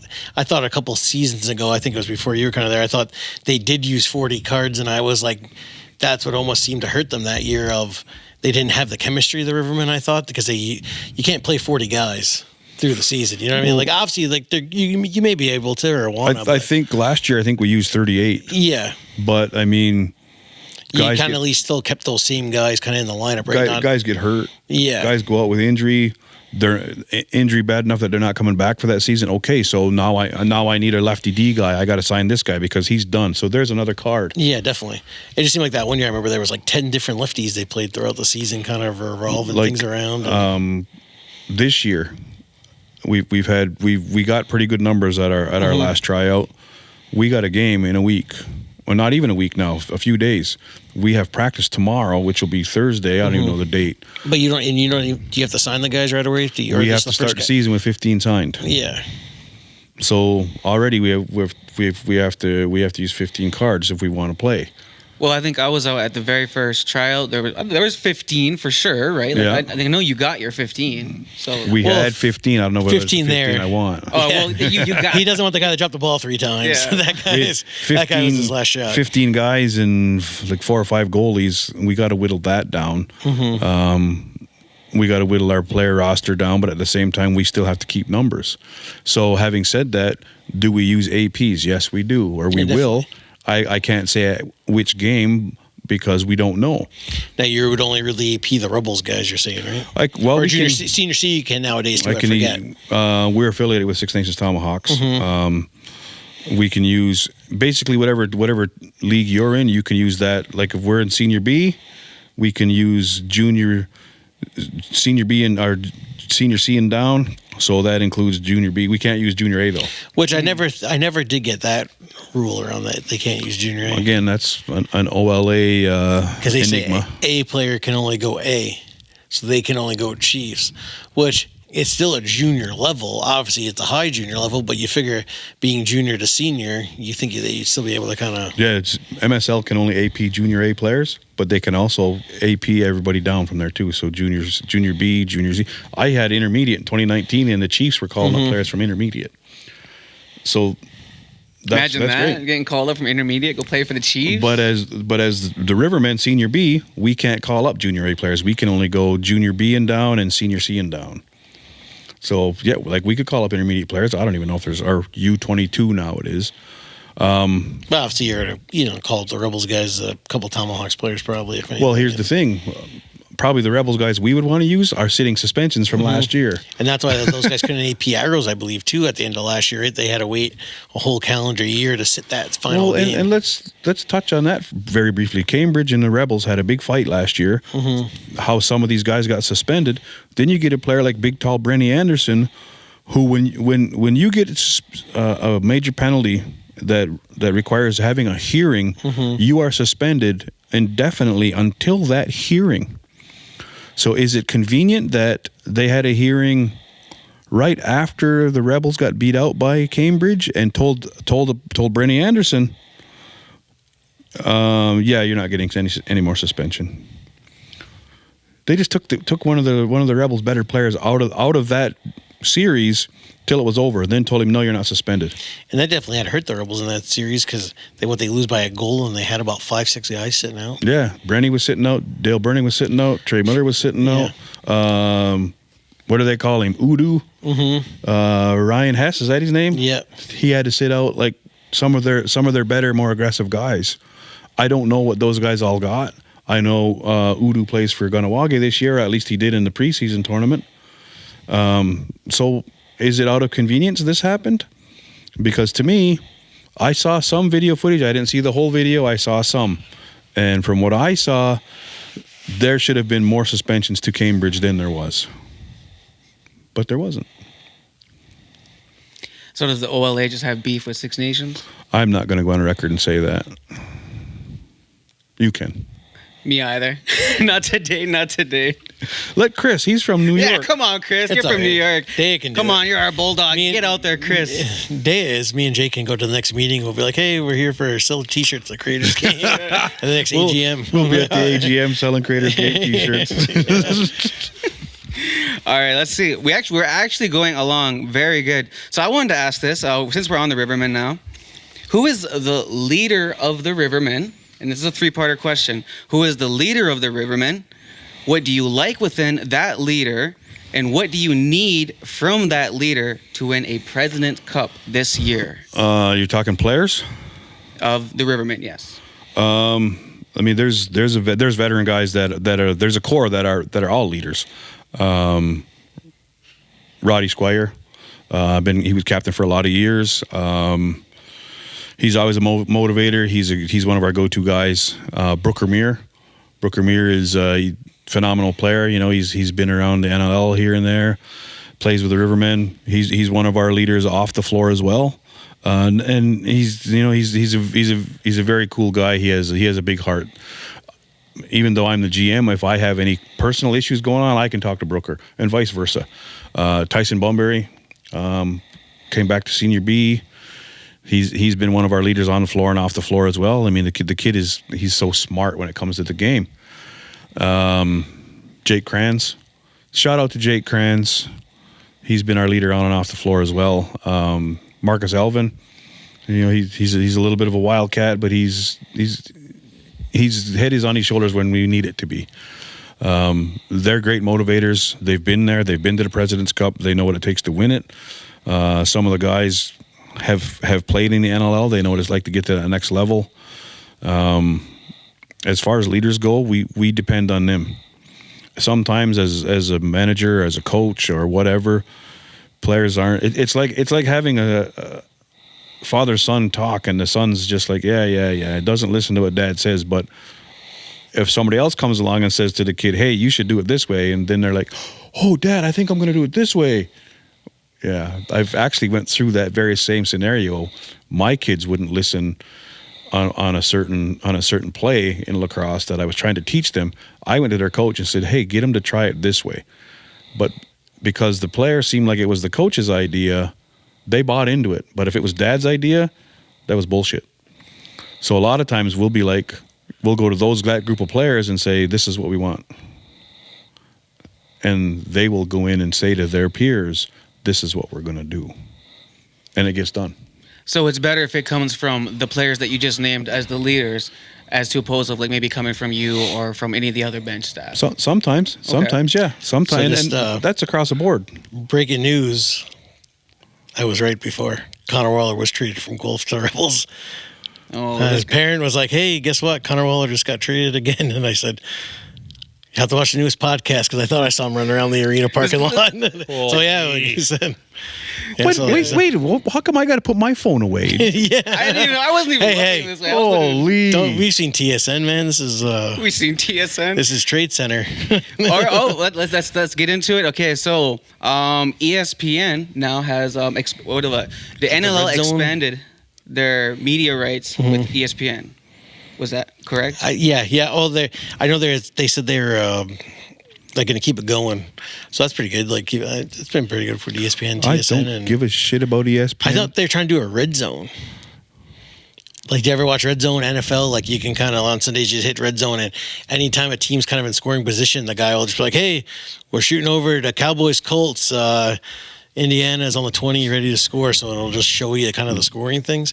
So I guess they're saying this Red Zone's going to kind of you can't really do that in lacrosse, but I guess they're just going to kind of clip each game. That was made up. Colts and Cowboys are never in scoring positions. I do too. I was like, I'm going to pick the two worst teams right now in my head. I really don't care if ESPN got any kind of NLL rights, because I got 16,000 channels and ESPN is none of them. It's none of them. Well, I mean, there probably is, but who has the time to go through 16,000 channels? Because I sure as hell don't. Then why do you have them? It was the package I bought. They said, tell Jay Smith his mom was wrong. You tell my mom she's wrong. See what happens. Even I know better than that. But no, so did you know that? So TSN is owned by Bell Media. ESPN is owned by Disney. And then you got Fox, which is 20th Century Fox. Which is owned by Disney. Yeah. Yeah, that's how Kelly Bundy is a Disney princess. I don't know who Kelly Bundy is. Have you never seen the show Married with Children? No. I've been watching her in a different role as I don't want to hear that. Sons of Anarchy. There we go. We're podding now. Sons of Anarchy also on Disney. We're still podding. That's role playing. That's the mom. That's the mom. Sorry, I couldn't remember. That wasn't Kelly. We're doing some different role playing. That was Peg Bundy. Peg Bundy, yes. Kinda say I've been watching Jenna or Jamel or What's her whatever she name? is. Yeah, Gemma on Sons of Anarchy. Yeah, we've been binging that on my off time. So yeah, like way off topic, but yeah, Disney bought Fox a long time ago. Married with Children used to be on Fox. Therefore, Peg and Kelly Bundy are Disney princesses. Yeah. Already Disney princesses. Okay, now back to who owns who here. All right, so, and then the next one is Netflix. Netflix is getting into sports as well. Yeah. Out of those four platforms I just named there, which one would you think would be the best suited for lacrosse to give us the best experience? Maybe Netflix. I don't know. Like, Netflix has been doing a lot of like WWE. They did some NFL games, so like they definitely have been kind of growing their sports things. They just dropped off that USA basketball for the Olympics with LeBron and all them. They got some more Untolds. I like the Untolds are pretty good, and I like to know probably a lacrosse one out there is probably going to be pretty good. Amazon Prime jumped in there too, because I just read somewhere that for the three Christmas Day NFL games that are scheduled, 2 are on Netflix, 1's on Prime. So now Prime's jumping in there too. And then they're getting NBA as well. So like I said, it's all about the sports and that money of those media rights, where a lot of these places say between the TV rights and jersey sales and everything like that, these owners make the money before the guys even hit the seats. So that's where the NLL can kind of capitalize on that extra stuff. thing too. Somebody in a Facebook group I'm in for NLL, like jerseys and stuff you can buy. Somebody asked about the Leaf trading cards doing the NLL. Trading cards was announced last year, but nothing else has ever, like, that world's getting bigger. And obviously Nick Rose, he was on Big Rose. He's got Rosie cards on Instagram. Rosie. So we'll get into that topic. Yeah. So then the guy was just saying they thought July or maybe the NLL cards, but there hasn't been much besides saying, hey, we're going to make lacrosse cards. There hasn't been much, noise after, where the NLL maybe can do a better job of updating on some of these projects instead of just doing the announcement and that's it. Yeah, okay, so when it comes to like these cards and stuff, where are the cards made, do you think? I think a lot of them like overseas, like the Panini and that Leafs, their heads in Texas and stuff like that. Like I had gotten some shipped from Texas. Because I was reading on the NLL on Reddit that like there's like a big shortage of jerseys not being made in America or in Canada or stuff like that. Because a lot of the NLL they sold their rights to basically being made to like overseas, and now it's being harder to get over here because of tariffs and all these things. Yeah, it's that soccer company and stuff like that, not Fanatics or anything like that. So like you said, the jerseys are harder because it used to just be ProJoy over here in Guelph, and I think they maybe even are set up in Buffalo. So, keeping it kind of North America and then doing it overseas, you just get that little bit of less. But yeah, it makes me think of when you're talking about like playing cards, and we need like basically products of lacrosse. Half the products are made overseas, and we're having troubles right now with all that coming over here. So who was the one guy that you said who owns, I think you said the Seals? Oh, we were talking about Joe Tsai, because we won't say where we got some stuff made. We got some stickers and stuff, and we were talking about how he owns Alibaba. And then he owns the Seals. He owns a bit of Vegas, Desert Dogs, so he owns pretty much 2 NLL teams. And then, and I got a side note on that after, but then he also owns money in the PLL. He did stuff for Yale. He's a really big lacrosse enthusiast. Obviously, he's got the money too because he owns Brooklyn Nets, New York Liberty. But yeah, owning Alibaba, right? That's huge. So these are guys with endless amount of money kind of pouring into the game. Side note I have there is owning 2 teams in the NLL. Vegas made a trade, right, and gave away their 2 first round draft picks to the Toronto Rock for Rob Hellier, an older player righty. He played the last 2 years for Vegas. They still sucked. This year they sucked again. Rob Hellier this year went to San Diego as a free agent. So they gave up all these picks, first round picks for him to the Toronto Rock. And after 2 years of, still being dog shit, they kind of ended up, not because of the Desert Dogs either, right? He went over to Joe Tsai's other team, the San Diego Seals, and is doing productive. And obviously San Diego made the playoffs, and Toronto Rock last year ends up getting that pick where they got Sam English. And this year, now that's why they'll for sure have the first overall pick and have their second pick. And I don't know if they ended up with the third pick as well, but Toronto Rock, that was a steal of a trade, giving away Rob Hellier and getting all these first round picks. And Vegas ends up, they suck. They're not good. They don't have the picks, right? They got lucky in the expansion draft that they were able to, the Panther City folded, so they were able to pick up that Donneville that was a former first overall pick. But you don't have your draft. You have a crap season, and you don't have those first and second overall picks. That's how you build your franchise. And all that player isn't even there anymore. After 2 seasons, he left to go to the Seals. But is that because Joe Tsai owns both teams? So obviously those 2 GMs of Pat Merrill, who's head coach and GM of San Diego, and Sean Williams, head coach and GM of the Vegas, obviously have to have that hand-in-hand relationship. Almost for years, you would see even the Pagulos own Rochester and Buffalo. They were making all the trades with each other as well. Well, it's easy when the guy owns both teams, but they almost want to stack up San Diego, just like how Buffalo almost stacks up Buffalo more than they stack up Rochester. Obviously, Rochester's gone competitive, and Buffalo was sending a lot of players to Rochester for a while there. Hogarth, Matt Gilray. Hogarth isn't there anymore, but Connor Fields, they've had a lot of ex-Bandits players that have suited up for Rochester, so All I got from that was, what's up with you and Desert Dogs? Yeah, I like this. I have some Desert Dog stuff, but like I said, they're not good, right? They're Like, not good. So they're right up there with the Leafs. yeah, well, maybe even worse. Well, you were taking shots. They both have won a championship since '67. You were taking shots at the Ottawa Black Bears. Guy, they still didn't make the Their playoffs. coach. They almost proved me wrong, but again, a generational talent, Jeff Teat, has been robbed. generational right? talent. He's not in the playoffs again because of those guys, right? Like, let's get a new coach. Let's get a new, you move cities. Like, come on. I think it's time to get rid of those guys and kind of. There's somebody out there that can probably do a better job and get this team in the playoffs. Like, you have a great guy like Jeff Teat. I don't know whatever happened to the Dunbar. They stopped kind of playing him, and clearly, they had gotten Higgins. They were supposed to get this veteran goalie, and again, they missed the playoffs. So they missed the playoffs in 22 as 23 and 24 as New York. We won't count 2020 when they missed. So that's 3 straight years in New York that regime was around, and then moved to Ottawa and missed again. And this is after making big moves for veterans. Obviously, they still got rid of Ron John and Matisse, and I don't know. I just think it's time. Like we said, look again.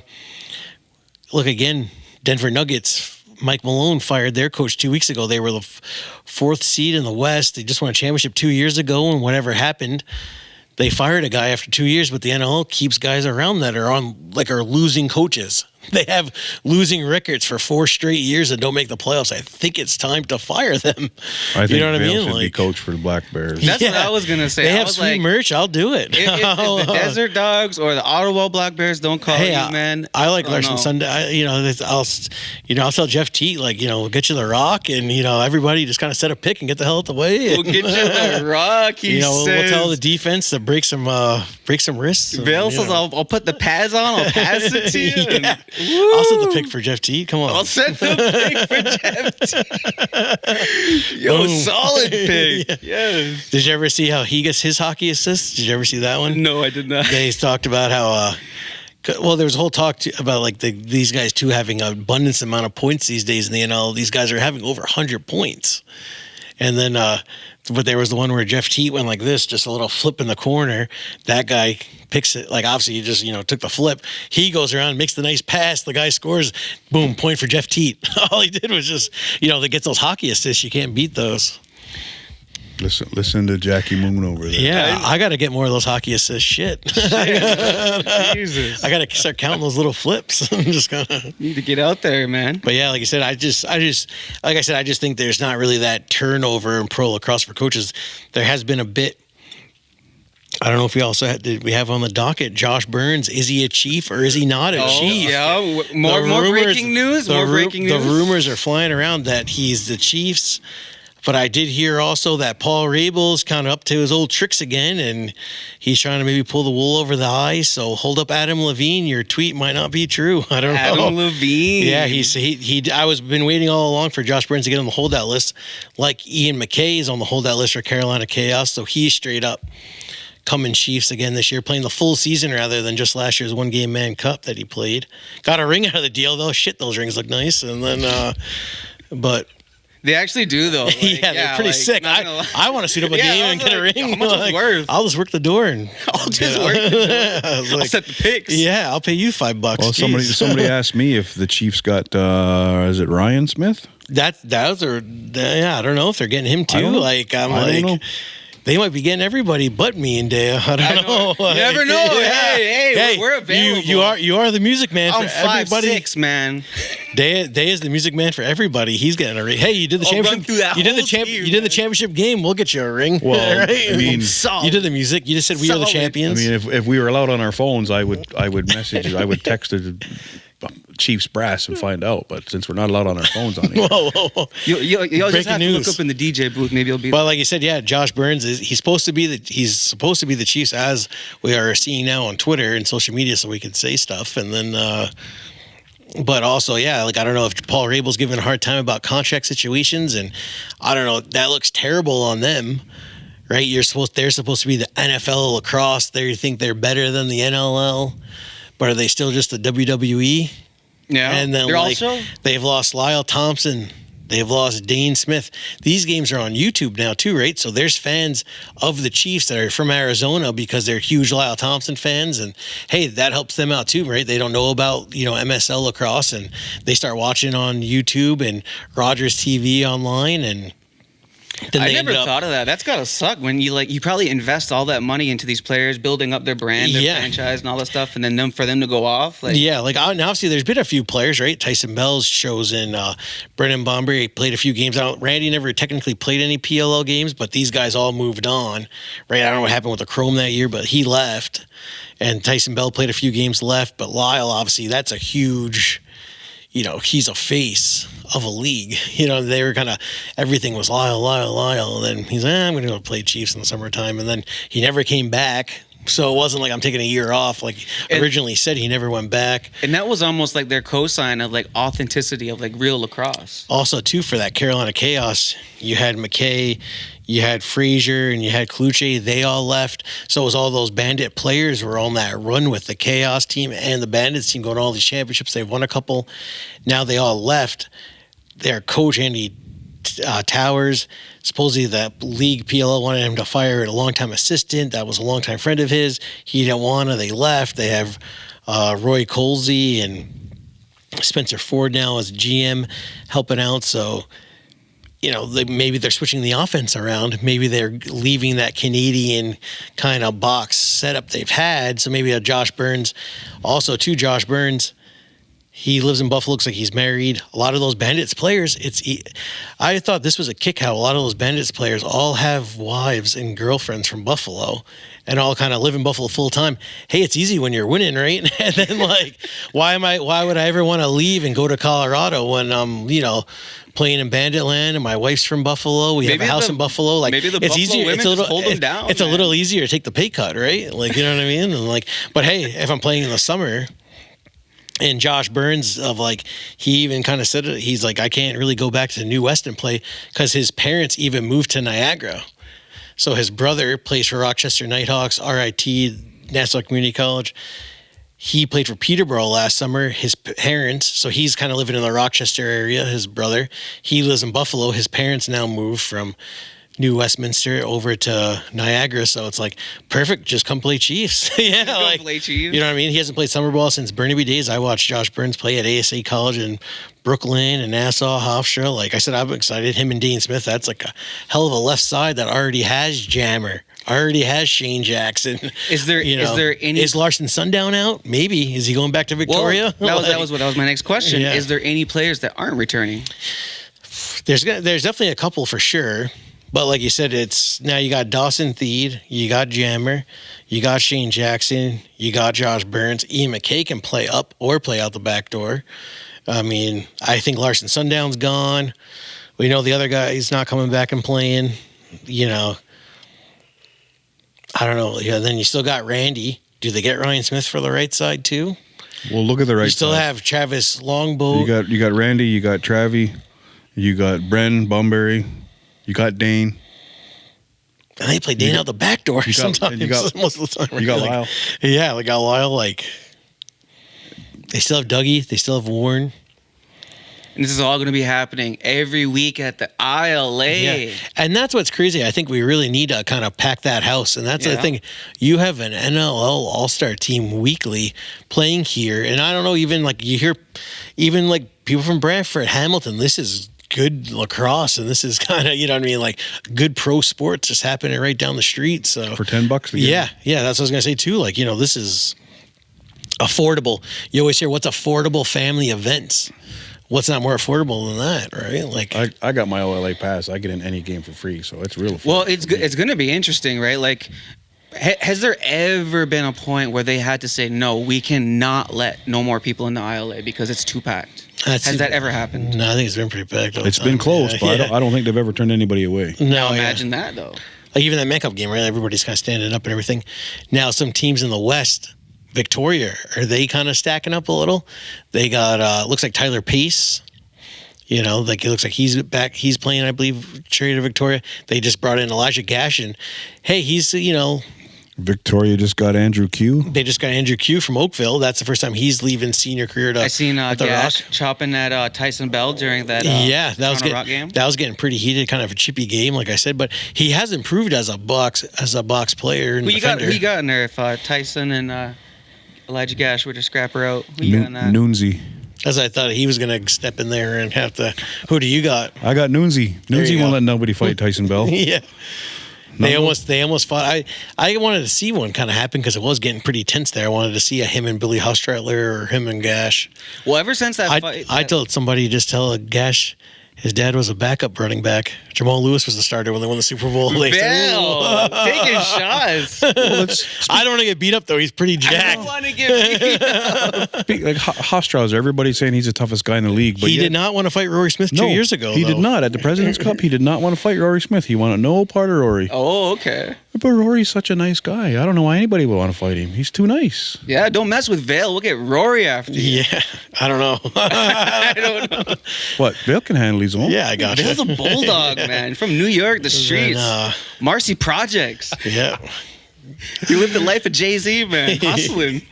But yeah, no, I think like you said, yeah, Gash, like, you know, I think too, it's a lot of American players will say they wish they played more box or summertime box for those reps. Yeah. And I think he's a player that can kind of go to Victoria and kind of get those reps this summer. And he comes back with the Rock next year. I think he can do a lot better. And Another thing that was bubbling on Reddit was a lot of people were complaining about the refs over the weekend, saying that, like, I think it's just like longest game ever, just because why do they take so long with these goddamn when they're having to watch the replay. yeah, like you said, it's just like we're like, man, he's in. Like we literally sat there for 15 minutes twice. And it's just like, just say he's in, or just like you can see the ball rolled over or didn't roll over. Like, but it's almost like they said they want to, if it's inconclusive evidence, it's inconclusive evidence, and it's almost like they want to overturn it. So they take every step of the way. And I know they say, oh, this arena doesn't have this and that arena doesn't have that. But I don't know. It just seems like they take way too long with the reviews.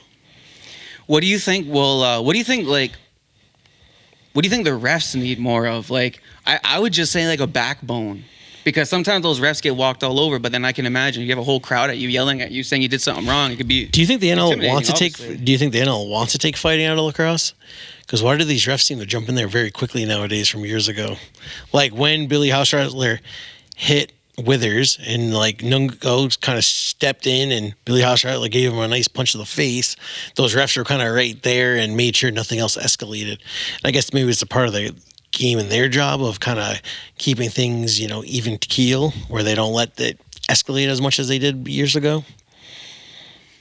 I mean, like I can imagine for insurance purposes, they would be like, yeah, we don't want anyone to get hurt. And then obviously for sponsors, you might not want fighting because it'd be like, oh, we're gonna lose this sponsor if we have this type of these fans, this demographic of people showing up at our establishment. Day, I'll tell you another fun fact. You got to get hurt in New York State.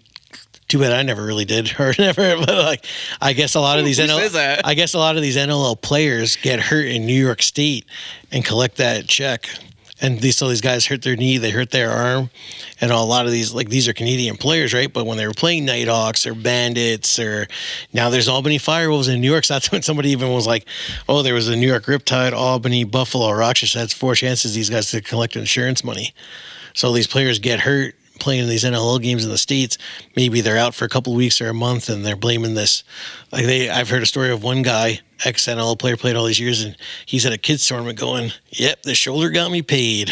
So, you know, like, that's crazy that these NLL guys, or one guy hurt his hip years ago and they said cha-ching, cha-ching as he walked off. And like, so these guys are kind of purposely at the end of their careers kind of almost getting hurt and collecting money. Well, like even like I'm sure the NFL compensates for the fact that you can be hurt. So maybe the NLL needs to compensate for the fact that you can be hurt. But part of that compensation comes with the fact that you're not allowed to sue if you were to get hurt. I know a big thing in the average is like that 3 years you're a pro athlete, NBA and NFL. So I believe you have to play like over 3 years to be in the NFL union, to be a unionized guy for your rest of your career. So you can be kind of play 4 years and get cut and you're done, but at least you're still kind of in that NFL union, because you got to play the average. Guys are about a pro for 3 years. Yeah, you got to do your time, I guess. Yeah, they, like you said, a guy could play a full season, get hurt, but even to make this. enough games to get unionized. So Albany didn't even make the playoffs. No. And I seen that they just posted on their social media that we'll be all right. Did you see that? No. Did you see their sense of humor? The person, whoever's managing Albany's social media, has a great sense of humor because they haven't been doing well, but It's probably Dougie. A bit of a great sense of humor. A bit of a disappointing season, but you figure, like, obviously they were kind of the worst team 2 years ago. They got Dyson Williams, who went back to Duke because of the COVID year. They did so good overachieving last year to this year, them kind of obviously not even going to the championship and being right there at Buffalo. This year, everybody kind of saying, hey, this team's so good. And now they got Dyson Williams, but bringing in just that different guy almost seemed to be almost different for them. Obviously, there were some injuries to the defense, but they did have a different team. Marshall Palace stopped playing. They, traded away Travis Long, but later in the year, they got rid of the Nathan Grenier. Then they brought in Fennell. Then they got rid of Fennell. So it was like, a lot of different moves and things, and just didn't really work out for them this year. Maybe next year they'll be a little bit better. Nathan Grenier, too, for a while. That guy being kind of a bit of a suitcase, going from Panther City to Albany to then going to Ottawa and them getting rid of him with the Rock. He's a real pest, huh? I thought him and Tyson Bell were going to fight on the weekend. I said he was really chippy for being a little guy, and it wasn't bad. It was like, it's nice sometimes going to the games because you see stuff the cameras don't pick up when you watch at home, but. Albany just didn't do as good, and I thought this year it was crazy because it went. Last year being the first year of the standings, I think only two West teams made those 8 spots last year. This year was a split 4-4. So that was good to see that parity of the league. And I don't know if Panther City folding, them obviously being one of the 2 West teams to make it last year, them folding those players kind of dispersing, made the league this year very even. Speaking of the West, you got to mention my dog Christian Del Bianco. Yeah, and like you said, him getting traded, he straight off the couch, and his Joe Rogan career, he's kind of, jumped right into. Has not lost a game. Yeah, has not lost a game. Our buddy Nick Rose, hey, he turned Calgary. They needed to solidify that back end, and he's got some good guys and some different players around him than Toronto's dismal season, and hey, he got him in the playoffs, and Rosie is making a liar out of me. Yeah. So speaking of Rosie and Del Bianco, let's go over these quarterfinals right now. Okay. So we have Bandits and the Seals playing on Friday night. Who do you got for that one?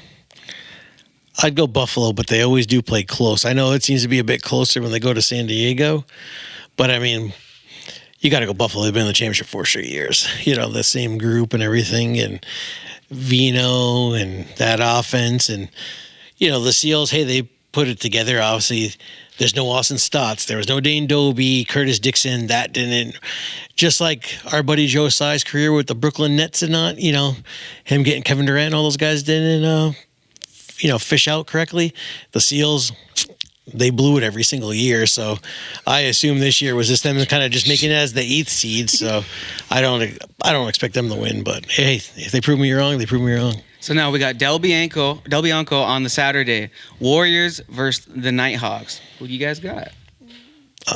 Jay, I'm going Vancouver too in this one, just because as much as I like the Nighthawks, and I think Hartley, I believe, is Rochester home then in that one? Was it? I think, or no, Vancouver was higher. There was kind of one of those kind of right then and there, but I think Del Bianco and Malowski, and I could just, hey, they're hot. They're the hot team, so I just think they can kind of keep it rolling. Like I said, I was kind of looking at the NLL thing, and I'm like, why are all the teams I'm picking on the right side? So that's how it's kind of going. We're both the same with that one. What about you? Which one? Warriors and Nighthawks. I'll go Vancouver just because I got the love for Del Bianco. Okay. Now the next one, Rush and Swarm, is Saturday, 9:30 Eastern time. Who do you got? I'm going to go with the Swarm just because we got some of our local boys on there. I was going the same. I was going Rush. I don't know. I just thought, like, obviously, Brett Dobson is a really good goalie. Georgia, they could be hot or not, like it, but I don't know. I just thought the Rush seemed to have Derek Keenan's got him playing good. Shiliano's having a hell of a year, and Levi Anderson. They have Zach Mans, Austin Shanks. Like, they've kind of just have really turned things around to being the Rush from years ago. So I just was gonna ride with them in this one. They're home. They're home. They're also the home team too. That's a big Goalie showed up at Rivermen practice with SAS gear right from head to toe the other day. There we go. Chiliano or somebody else. Get to see. Now, we got your boy Rosie. Roughnecks. Thunderbirds. Saturday, April 26th, 10 p.m. Eastern time. Who do you got? I have to go with the Thunderbirds. Shout out Kurt Stiers and Cody Jameson and all them. We're going Thunderbirds. Well, it's for me. It's not Kurt. It's not Cody. I mean, they're good. They're good people. They're friends. I know them. They're a good team, though. My thing is, Hutchie's been on a roll lately. And he's a former Riverman. I got to go with Hutchie. Warren. Those are two great goalies right there. I got to go with Warren because I know right now if he's playing, even though he just lost his mom, if he's playing, he's going to be playing for Cheryl. So I think the ball stops at either one of those guys that are going to be in net. I got to go with Halifax. Was a quick little thing. If I was the Riverman media guy again on the Friday night, you had Holichuk, you had Hutchie, and you had Warren. 3 out of the 4 goalies all have once been Riverman goalies. But that was pretty cool. How many senior B teams could say that? Little known fact, I believe we still have Holichuk's B rights. There we go. And then, but I think Halifax too. I think they've been, they've been really turning things around. Obviously, their offense was, been scoring really good. Tarafanko's been great. Withers is a really good faceoff guy. In Calgary, they have their guys too. Like they have Peace, they have Dixon and Dobie. So they kind of almost did the opposite, where Dixon and Dobie did not win in San Diego and take home championships, where they kind of came back to Calgary to their roots. I got to give Rose a shout. And Rose, Cam McLeod, nice guy, but wasn't ready to start in the NLL. And Rose was that veteran. Yes, I said that. Before you give the shout out, I just want to ask the question: was he exposed in the sense of, like you were saying, sometimes it's the defense. The defense wasn't covering for him. Do you feel that the defense was exposed, or was Rosie exposed? I can honestly say I seen one highlight out of that game. Just actually when I was sitting out in the truck before I come in, I was flipping through and I saw one, and there was a shot, and he just kind of went, and it went in. So you're doubling down? And I was like, what the f-? Would we kind of say that Rock traded 2 of those D guys, Mitch Desnew and Chris Corbeil, to Philly for a first-round pick, and Philly did not turn things around like they were supposed to? No. But that's what I thought about. I thought, come on, Nick, we just went through all of this. Rose went to Calgary and turned it around, made him a playoff team. Those defenders went off to other teams and did not. He did. I mean, he's second most saves all time now, Rose. Yeah. So did we light a fire under his ass? Even Rose, he went back to his roots, right? He was a Calgary Roughneck before Toronto Rock. So there we go. Yeah, he sat right there and said that, and I said, well, Vale's all over that already. He's already making memes, more memes about you than Del Bianco is making. Yeah. More memes about you. Yeah. I even texted Rosie the other day and said, congrats on that, good job, and he's like, hey, thanks, but. He's such a nice guy, right? I know. I feel bad for tearing him up. Well, maybe I don't, but he is a nice guy. I mean, no, he's a very nice guy. Kudos to him. Second most saves all time. He deserves it. And I don't think we could have ever rattled him. I think we could have sat here and said whatever we wanted. It wouldn't have rattled him. Would we? Because Del Bianco almost too, right? He's pretty much been a veteran goalie, been in the league for years, even though he's still young. I think Georgia Swarm's Brett Dobson, I want to say, is the youngest goalie out of all these teams in the playoffs. How old's the Seals goalie?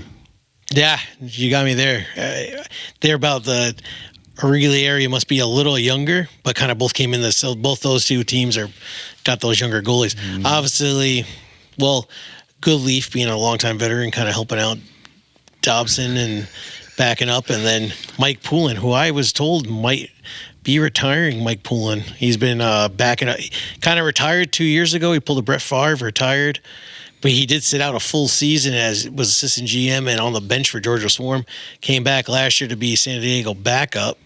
This year he's back being San Diego backup and kind of tutoring the young goalie in Origali area. I was told he's going to retire at the end of the season and then join the Toronto Fire Department. So have to see if that happens, or guess he's in sales right now, and He's insane. looking to kind of, looking for a career switch. Yeah, looking for a career switch and retirement. He is a little bit older, and like I said, he did retire once already. So, I'm sure backing up's nice in San Diego, but We actually have some fan questions now. Uh-oh. Here we go. So this one is for both of you guys. Who has the best dance team in the NLL? ooh, I don't know. I've seen more of the Rock than Bandits and stuff. I don't know. Maybe I'll just go Rock. A few years ago, I know they had a cheerleader was like voted like most whatever on inside indoor, and I think they were like, we'll go Rock. I just see them the most. The Toronto Rock. I don't know. I don't go to NLL games because they're too damn loud with all that music playing. The only one I've ever seen was like Albany. Oh, I went years ago when the kids were small and I'd take them, but Now there's a follow-up question with that. Who should the Chiefs hire to be on their dance team? Chris Vail. I don't know. Who do you want? I don't know, but we're gonna start recruiting. The Chiefs need a dance team. We need a sweet what's that? So you think you can dance? Is that the show? I don't know. You know what I'm talking about, right? I thought that was a video I don't know. game. You're thinking of. The NBC show. Yeah, I'm thinking of. We need to have one of those shows. We need a Chiefs dance team, a cheerleading what's team. the cheerleader movie from back in the day? Oh, Bring it on. Bring it on. Yeah, there we go. Them girls will kick your ass, Chris. You don't want to bring the girls in like that. I'm fucking with that shit. They're going to say, oh, you think you're from New York, motherfucker? Yeah. Yeah, I'm all right. I'll stay away from those teams. You're You're gonna get me and Jay in trouble, Dad. Oh, we're potting, man. I'll put myself. Hey, I won't get in no trouble. You're the only one who's gonna get in trouble. I'm not joining no dance team. Yeah, I'm but you got my vote if you want to join one. I'm all right. We're potting, Vale. You're on fire, man. You let the leash off the bulldog. Going out all these teams, all these coaches. Just ripping everybody today. I know, this right? guy. This guy going at the OLA, going at all the coaches. No, I didn't say nothing bad about the OLA. Yeah, we like them. Oh. We just were bringing news. Nobody to said we situations that liked see. Yeah, what do you Yeah, don't now say you're that. putting words in my Yeah, mouth. no one said I that. said I liked them. I just said I didn't say Next thing you anything know, the bad. Rivermen's gonna have to pay $800 for something. We're like, Imagine that. Oh, surprise. you're not allowed to have 3 tryouts. You're only allowed 2. Sorry, Yeah, sir. You're not. another You're not allowed to have an opinion. Oh, yeah. Well, Dictatorship, like your boy Trump. Are we gonna start? Are we gonna get into politics? they going to freaking tariff us now, too? Oh, here we go. The funny thing is, we were talking about a senior A team was charging another team in senior B some cash. Well, we were told $10,000, and I was able to look up 2017 where I was like, oh, well, that team for you charged $5,000, so these guys getting charged 10. Inflation and taxes, hey, you were worth 10 in 2017 too. We were like, and where's that? We said, where's that money go to? I guess that team's going to get a nice pizza party at the end of the season and some bus rides, right? $2,000 a piece, about renting those buses. Depends on where you're going. Buses are way more than that. They might, they might get the probably corner even and back. probably even more, right? Like, You know, we should, are they up to 3 nowadays? teams should just get on these go buses. They go everywhere now. They go right through here now. Yeah, you figure, right? Because I did not, but there was one junior A team, not like, from the GTA area. They were like, oh, we don't really take buses because of the pricing. They were like, we only go to Peterborough. Everywhere else, we're located right here. We're kind of in about an hour distance from everybody. This a couple of years ago, I was like, holy crap! I didn't realize these buses were over $2,000 to rent. Where that's like a whole bunch of you guys got to have like 10 more dances, right? Like that's a lot of your buses. We'll host them if you're going to dance. Yeah, with your dance team. You know, it'd be a good marketing video if the Go Bus paid like one of us to vlog us getting on the Go Bus from Six Nations, going to a Toronto Rock game, and then just experiencing and just watching it. And What? be like, here's what it's like coming from Six Nations on the Go Bus. I got a buddy he's from here, lives in Toronto, came home here to visit, jumped on the go bus to go home. He was the only one on the bus. I would just try it out, just see what it's like. Him and his Village Pizza and Wings. Shout out to Village Pizza and Wings. You got to bring us some of those. Yeah, he got on the bus, had his pizza and wings, and he was the only one on the bus from here to Burlington, Aldershot. Just leaving the res in style, the Village Pizza and the wings. Pimping ain't easy. I know, right? And then he got on the train in Aldershot or whatever. Yeah. Yep. All right, the floor is open. Any last minute topics? Anything that we didn't touch? Anything going on in the community that you guys want to talk about? You guys got anything? Shout out to Level Up for having us there this weekend. That was a good time. Make sure you guys go get some merch. Our clothing is sold at $22.98 Cheesewood Road, Ashwaubenon, Ontario. Go check out Level Up Plus and go get some Creators Game merch. And like you said, there's definitely some local games this weekend. Rebels playing Friday night versus Owen Sound. The Fire Junior B team opened up their season Saturday. I don't know if the Stealth game is it the 26th. So is that also Sunday at home? I believe Arrows are on the 26th. Yep, the Arrows alumni game. So me and Dale will be there hanging out, watching some. We'll be playing some music. We're watching some old guys shoot around and maybe even playing some music and DJing, right? Is that what you're going to be doing? I'll be up top with you. I'm going to be watching you. You're going to be on the floor playing. Ooh, never was an alumni, but maybe I'll work the door. Available. Just beatboxing. I'll just start rapping. 26th, I have to go to Owen Sound. Our first game of the season, Rivermen's first game of the season. We're on the road in Owen Sound. I do want to give a shout out to Valor Lacrosse Club. They're on Instagram. Been networking with them a bit. It seems like a great group. It's all about military veterans, helping them deal with their mental health through lacrosse. Myself and I believe it's Larson Sundown, if I remember correctly. I mean, I know Larson, but I'm just trying to remember who all was tagged in this in this certain post. We're down as advisors, and I didn't really know that was going to happen, but you know, these guys got a piece of my heart because of what they're doing and what they're trying to do. So shout out to Valor Lacrosse Club. They're on Instagram. Everybody knows and is aware of the family from Tennessee who reached out a few months back. They did get to go to another Georgia game. This time it wasn't the young fella that had got beer dumped on him previous. It was the dad and his older brother. The brother's name's Blake.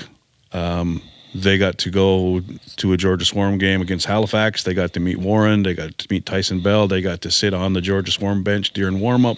You know, they had a great time. They had a wonderful time. The dad even sent me a video of Blake's first high school lacrosse game, and what's special about it is Blake has autism. And scored his first goal when his first face-off went down. You know, it choked me up when I watched that. It was really touching because this family, the dad messages me quite a bit. His name's Chris. He messages me quite a bit, and the stuff that he shares with me,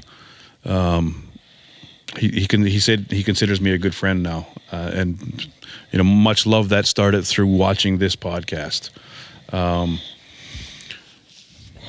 I want to give them guys a shout out because they're always in contact, always sharing me their life events. The young fella, CJ, he plays baseball.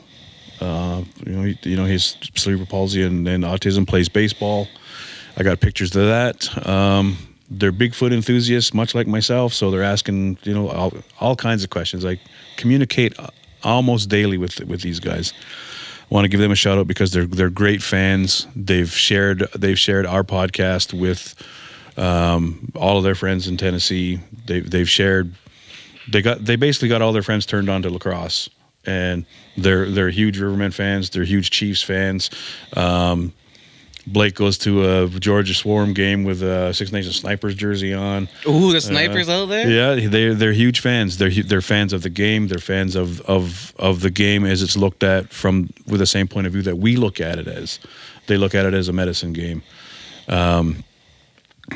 CJ, he's considers himself the little GM of the Rivermen, so Dad will text me and give me suggestions that CJ wants to try, and oftentimes that very same plan is already in the works. So the little fella knows what he's talking about.